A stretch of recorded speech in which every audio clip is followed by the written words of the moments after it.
నేను చేస్తుంది కరెక్టేనని ఆ దేవుడే నిర్ణయించాడు. ఈరోజు అభి మీద చేయి చేసుకున్నాడంటే దానికి కారణం ఉంది శకుంతల. ఒక చెల్లెల్ని ఒకడు తన కళ్ళ ముందే చంపేస్తానని ముందుకొస్తుంటే ఏ అన్నా ఊరుకోడు.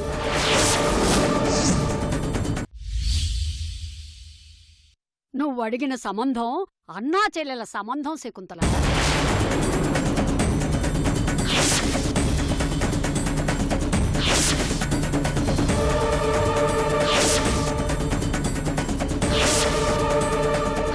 రఘురాంకి నాకు మధ్య ఉన్నది అన్నా చెల్లెళ్ల అనుబంధం కాదు, అన్నా చెల్లెళ్ల పగ ప్రతీకారం.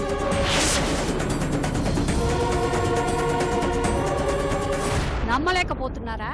కానీ ఇదే నిజం.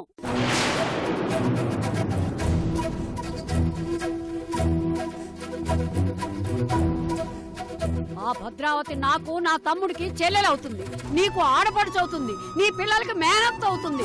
నేను మేనత్తనైనా సరే ఎందుకు నిజాన్ని బయటపెట్టడం లేదో తెలుసా? నిజాన్ని వాళ్లతో చెప్పుకోలేక, మనసులో దాచుకోలేక ఆ రఘురాం అల్లాడిపోవాలి.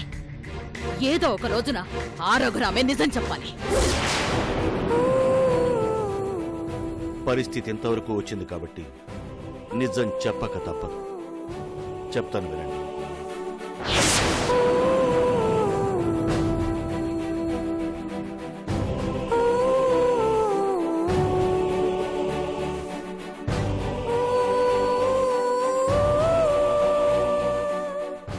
సరిగ్గా 25 ఏళ్ల క్రితం భవానీపురంలో బాలాజీ చిన్నతనంలో నా జీవితంలో నాకు తెలియని ఓ కొత్త మలుపు, నేను ఊహించని కథ.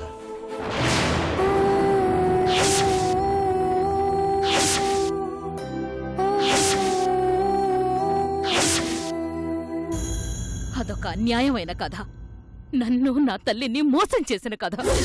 విధి కొన్నిసార్లు ఎలాంటి వారితోనైనా తప్పు చేయిస్తుంది.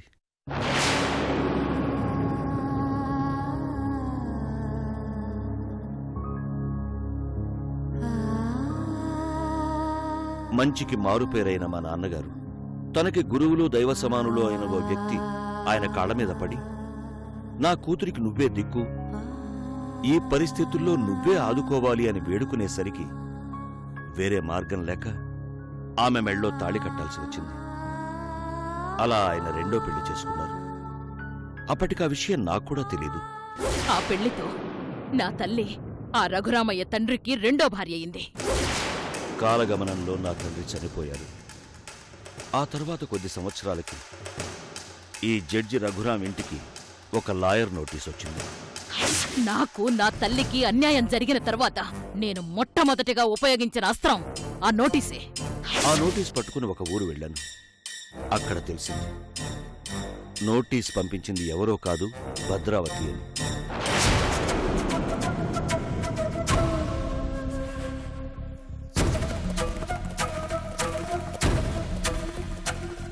ఆ భద్రావతి నా తండ్రి రెండో పెళ్లి చేసుకున్న ఆమె కూతురని.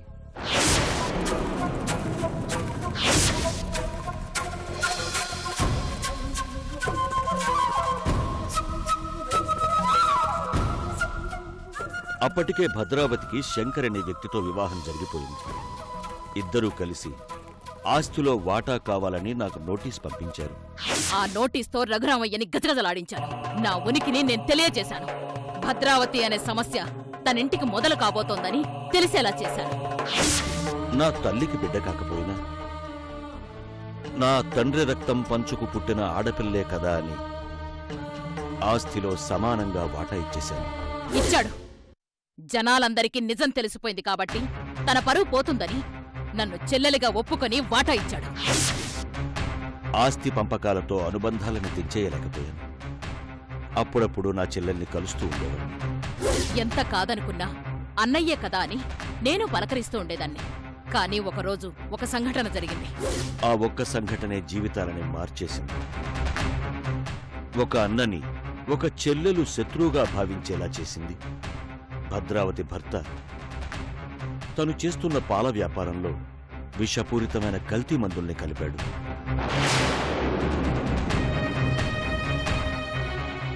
ఎంతో మంది ప్రాణాపాయానికి కారణమయ్యాడు.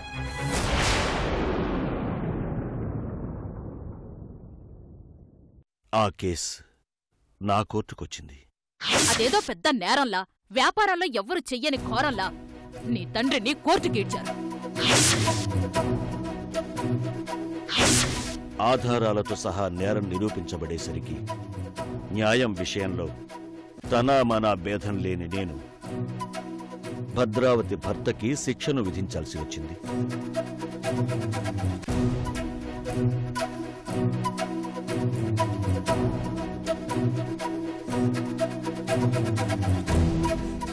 వేసిన శిక్షను రద్దు చేయమని తన భర్తను కాపాడమని అడిగింది.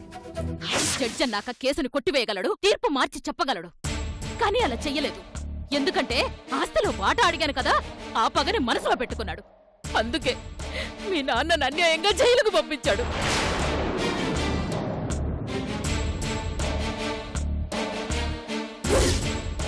నేను చేసింది నా వృత్తి ధర్మమని, అందులో ఎలాంటి ప్రతీకారమూ లేదని తెలుసుకుంటుంది అనుకున్నాను.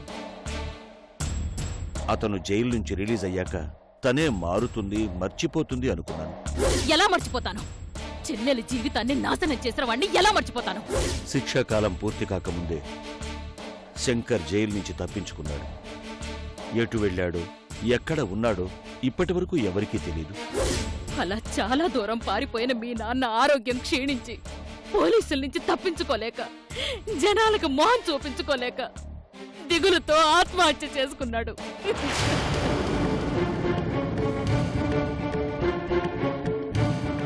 మీ నాన్న శవాన్ని ఒక అనాథ శవంలాగా ఎవరికీ తెలియకుండా కూలీల చేత దహనం చేయించాను. నా భర్తను నాకు దూరం చేసేశావు, నీ మీద, నీ కుటుంబం మీద పగ తీర్చుకుంటాను అంటూ భద్రావతి నాతో శపథం చేసింది. అందుకే ఏ చిన్న అవకాశం దొరికినా ఆ కుటుంబంలో చిచ్చు పెట్టి సర్వనాశనం చేయడానికి ఎదురు చూస్తూనే ఉంటాను. ఇంత జరిగినా నేను తనని తోడబుట్టిన చెల్లెల్లానే చూస్తున్నాను. కన్నబిడ్డ గుండెల మీద తన్నినప్పుడు తండ్రి ఎలా భరిస్తాడో నేను కూడా భద్రావతిని అలా భరిస్తున్నాను. కానీ నేను భరించలేను. అందుకే నా భర్త చచ్చిపోయినా ఆయన నాకిచ్చిన ఈ బొట్టులోనూ, తాళిలోనూ, గాజుల్లోనూ, పువ్వుల్లోనూ పగని దాచుకున్నాను. అప్పటినుంచి ఆ రఘురాంకి ప్రతి సంవత్సరం పిండ ప్రదానం చేస్తూనే ఉన్నాను. ఈ గతాన్ని మీతో చెప్పడం ఇష్టం లేకనే ఇంతవరకు చెప్పలేదు. ఇది నేను మీకు చేసిన మోసం కాదని అనుకుంటున్నాను.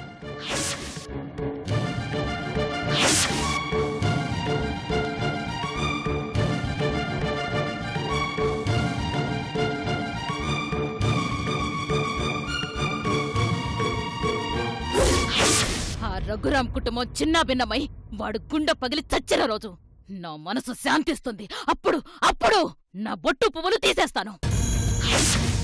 ఇప్పుడు చెప్పమ్మా, నాది వదులుకునే పగేనా? కాదమ్మా, వదులుకునే పగ కాదు, సాధించుకోవలసిన పగ. కానీ ఒక్క విషయమమ్మా, చెప్పమ్మా.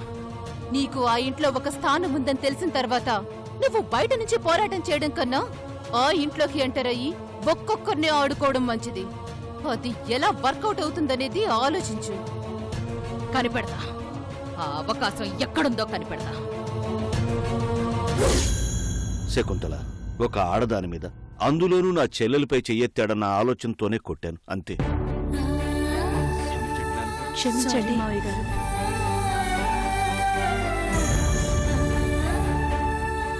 నా తమ్ముడు ఏం చేసినా దాని వెనుక ఒక అర్థమూ పరమార్థమూ ఉంటుంది. ఇంకెప్పుడు నా తమ్ముణ్ణి ఏ విషయంలోనూ నిలదీసే ప్రయత్నం చెయ్యకండి.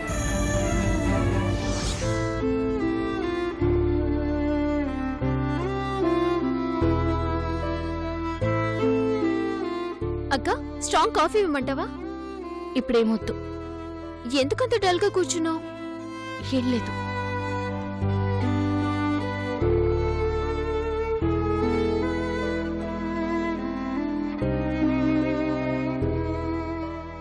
ఏంటమ్మా అది? మన తరపున చేయించాల్సిన మంగళసూత్రం చేయించి తీసుకొచ్చాను. ఏది చూడండి.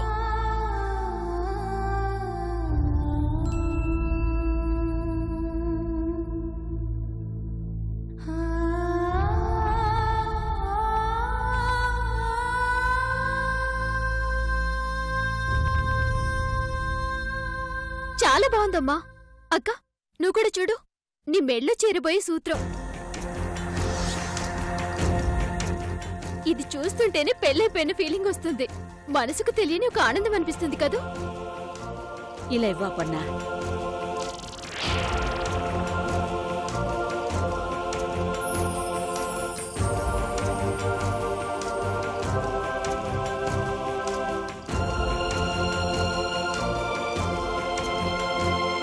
మన అమ్మాయి పెళ్లికి మన తరపున తీసుకొచ్చిన సూత్రం అండి. మీరు మమ్మల్ని వదిలి వెళ్ళిపోయిన తర్వాత ఒక్కదాన్ని ఇద్దరు ఆడపిల్లల్ని గౌరవంగా పెంచుకొచ్చాను. ఒకరు మన ఇంటి వైపు వేలెత్తి చూపించకుండా పద్ధతిగా పెంచుకొచ్చానండి.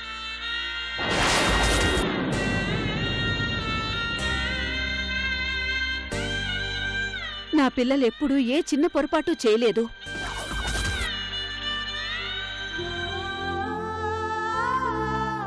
అందుకే వాళ్ళిద్దరికీ బంగారం లాంటి సంబంధాలు కుదిరాయి.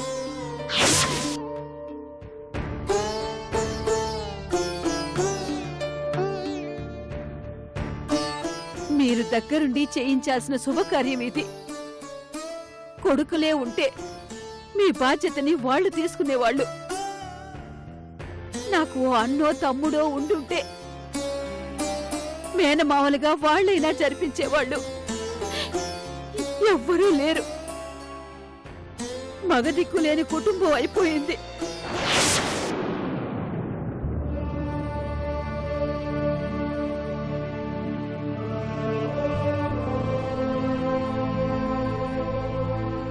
మీ కూతుళ్ళ పెళ్లి జరిపించాల్సిన బాధ్యత మీదే. మీ ఆశీర్వాదం వాళ్ళకి కావాలి. పెళ్లిలో ఎలాంటి ఆటంకాలు రాకుండా చూసుకోవాల్సింది మీరే. ఆటంకాలా? ఆటంకాలు ఎందుకు వస్తాయమ్మా? జాతకంలో వచ్చిన ప్రాబ్లం కూడా సాల్వ్ అయిపోయింది. ఇంకేం ప్రాబ్లమ్స్ వస్తాయి? మంచి చేసేటప్పుడు వెనక్కి లాగేవాళ్ళు ఉన్నట్టే శుభకార్యం చేసేటప్పుడు చెడు చేసేవాళ్లు కూడా ఉంటారు. సమస్య ఎప్పుడైనా ఎలాగైనా వస్తుంది. అందుకే మీ నాన్నగారి దగ్గర మొరపెట్టుకుంటున్నాను.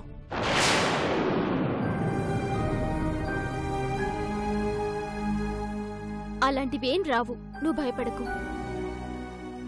బయట్నుంచొచ్చే సమస్యల్ని మనం ఎదుర్కోవచ్చు. ఒకవేళ మన ఇంట్లోనే అలాంటి సమస్యలేవైనా వస్తే ఏ క్షణాన ఏం జరుగుతుందో చెప్పలేం కదా. ఏంటమ్మా అసలేం మాట్లాడుతున్నావు? ఒకసారేమో బయట నుంచి వచ్చే సమస్య అంటావు, ఇంకోసారేమో ఇంట్లోంచి వచ్చే సమస్య అంటావు. నాకేం అర్థం కావడం లేదు. కొన్ని విషయాలు నీకు అర్థం కాకుండా ఉంటేనే మంచిది.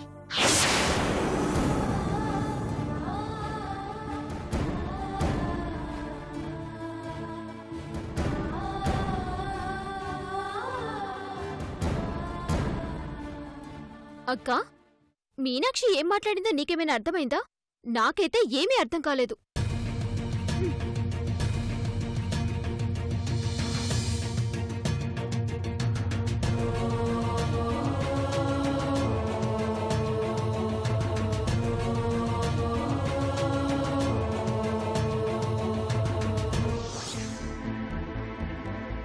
ఇంకో 1 మంత్ అయితే నా పిహెచ్డి కోర్స్ కూడా కంప్లీట్ అయిపోతుందిరా. నా ఫ్రెండ్ శ్రమకి అవార్డులు రివార్డులు రావాలన్నది నా కోరిక. నా కోరిక కూడా. కాఫీ తీసుకోండి.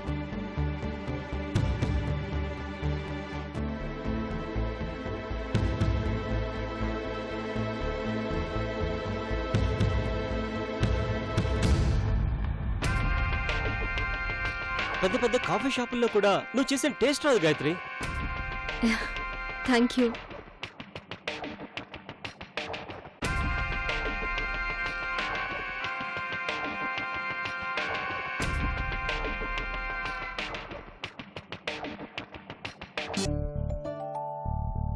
చూసింది చాలు, కాఫీ తాగండి. నీ మొహంలో ఏముంది గాయత్రి? కళ్ళు, ముక్కు, నోరు, చెవులు ఉంటాయి, ఇంకే ఉంటాయి. గాయత్రి, నిన్ను తాజ్మహల్ని పక్క పక్కన పెడితే నేను తాజ్మహల్ని చూడడం మానేసి నిన్నే చూస్తూ ఉంటాను తెలుసా? మీ ఫ్రెండ్ ముందు పిచ్చి మాటలేంటండి? వీడికి తెలియదేముంది. నువ్వు చెప్పింది నిజనా కిరణ్? అజంతా ఇల్లోరా శిల్పాలు, పికాసో పెయింటింగ్స్, రవివర్మ చిత్రాలు చరిత్రలో చోటు సంపాదించుకున్నాయంటే కారణం వాటి అందమేరా? గాయత్రిలా కొంచెం ఎక్కువైంది అనుకుంటా. వీడు చెప్పింది కూడా తక్కువే. మొదటిసారి నేను మీ ఊరి గుళ్ళో చూసినప్పుడు ఏమనుకున్నానో తెలుసా? దేవతను చూసినట్టు ఫీల్ అయ్యానని 1,00,000 సార్లు చెప్పారు. ఇంకేం చెప్పక్కర్లేదు. అంతేకాదు గాయత్రి, ఆ రోజు నువ్వు స్టేజ్ మీద డాన్స్ వేస్తున్నప్పుడు ఇంద్రలోకంలో ఉన్న మేనకే భూలోకంలో గాయత్రిగా నాట్యం చేస్తుంది అనిపించింది. ఆ ఉత్సవాలకి నేను రాకపోవడంతో గాయత్రి నాట్యం మిస్ అయ్యానరా. ఓహ్, నువ్వు ఇప్పటివరకు గాయత్రి డాన్స్ చూడలేదు కదా? చూడలేదు. చూసే మహాభాగ్యం దక్కుతుందన్న నమ్మకం లేదు. బ్యాడ్ లక్ రా. రేయ్, అదేదో అసాధ్యమైన పనిలా అంత ఫీల్ అయిపోతావేంట్రా? నీకు గాయత్రి డాన్స్ చూడాలనుంది అంతే కదా? హలో మిస్టర్ కిరణ్ కుమార్, తమరు అనవసరమైన కమిట్మెంట్స్ ఇచ్చేయకండి. నువ్వు ఒకసారి డాన్స్ చేయాలి. అసలు మీకు సెన్స్ ఉందా? చేయాల్సిందే. ఆ రోజు ఉత్సవాల్లో చేసావు కదా.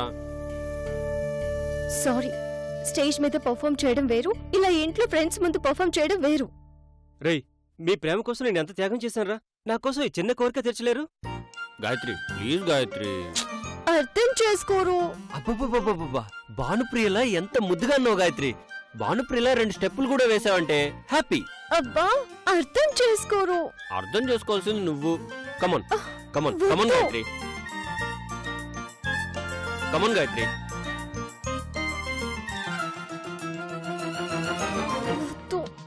Come on Gayatri, come on.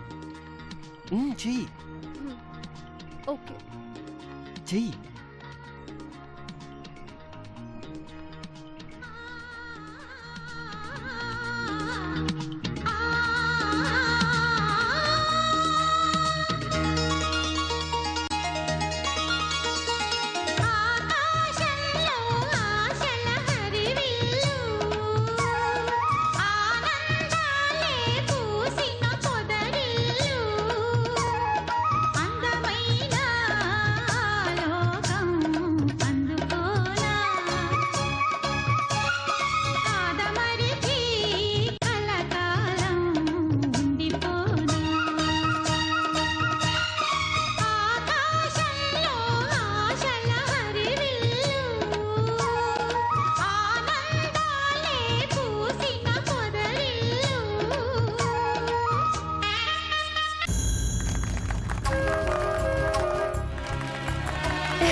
Super Gayatri, super. Bhanupriya కన్నా చాలా బాగా చేసావు. ఆవిడ ముందు నాలాంటి గాయత్రులు 100 మంది కూడా పనికిరారని నాకు తెలుసు. మీరు మరీ ఎక్కువ పొగిడేకండి. పొగడ్డం వీడికి వెనతో పెట్టిన విధి గాయత్రి. కాలేజీ రోజుల్లో వీడిని అందరం మాటల మాంత్రికుడు అని పిలిచేవాళ్ళం. రేయ్, ఇప్పుడు ఇవన్నీ అవసరమా? నీ టాలెంట్ గాయత్రికి తెలియాలి కదరా.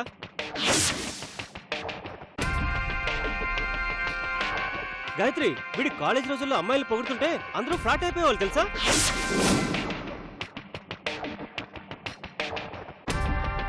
నీకు అమ్మాయిలతో పరిచయం ఉందా? అదేదో వింతలాడిగావేంటి? నాకు వింతే మరి.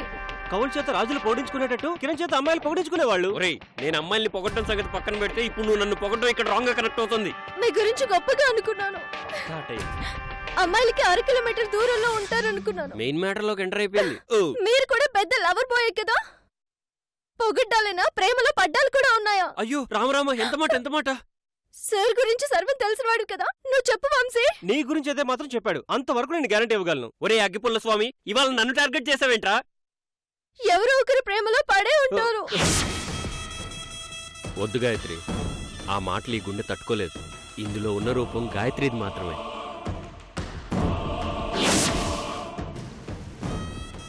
ఆకాశం పైనుంటుంది, భూమి కిందుంటుంది అనేది ఎంత నిజమో, కిరణ్ గాయత్రిని తప్ప మరొకరిని లవ్ చేయలేదు అనేది కూడా అంతే నిజం.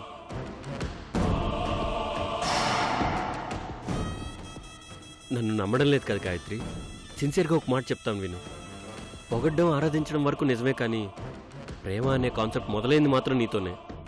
నా మీ తొట్టు అంతొద్దు, నమ్మలేండి. ఆయన మీ మొహానికి నేను పడ్డమే చాలా ఎక్కువ.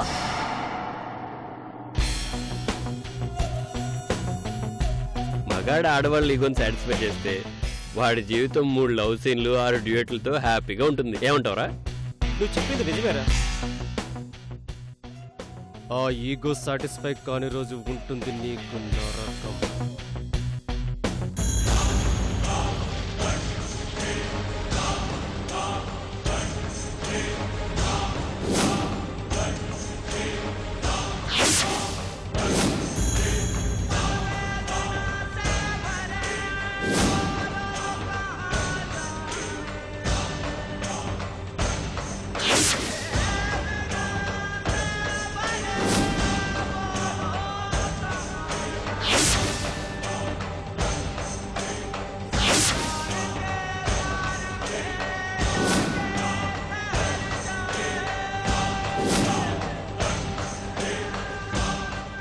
అమ్మా లహరి,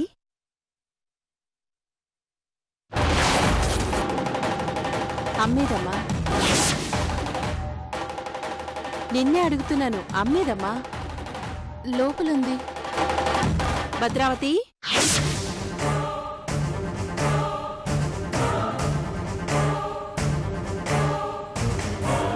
భద్రావతి. నన్ను పేరు పెట్టి పిలిచే ఆడగొంత ఎవరబ్బా?